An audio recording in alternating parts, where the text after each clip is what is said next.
chemical industries. Secondly, Imperial Chemical Industries is a world monopoly and serious allegations were made against that concern not only by us but also by those Indian gentlemen who are engaged in the soda ash industry that concern taking advantage of its monopolistic position was maneuvering the price of that commodity in such a manner as to put the Indian indigenous industry in very serious difficulties. The only ground or criterion on which the license was given to Imperial Chemical Industries for importing soda ash was that for a number of years it was the greatest importer.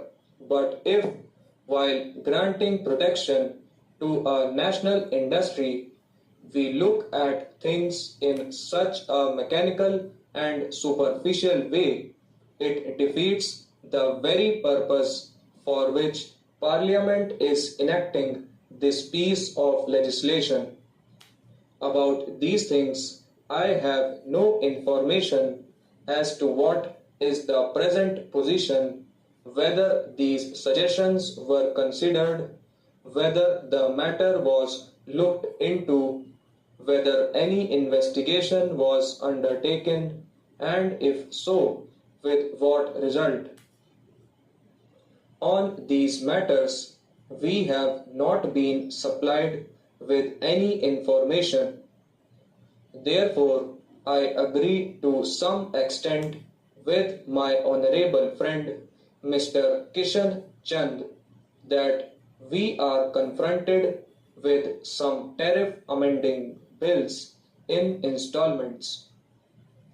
These bills are presented before us as necessity arises, but while they come to us, we do not have the total picture before us. Whatever information is given is of a very general nature and superficial, and it does not really help us to understand the real position as regards those points which I have made out. Mr. Deputy Chairman, as the time is short, I should like to confine myself to two or three observations. First and foremost, in addition to certain information being given to members who are interested in the subject, it is necessary when the Export Advisory Council meets twice a year that invitation should be given to such members to attend these meetings. The government itself will benefit by the members listening to the viewpoints put by those people who are in the trade. I had made this observation with regard to education advisory boards and every other body that members of both houses should be informed about the meetings of such bodies, and they should be allowed to attend them as spectators.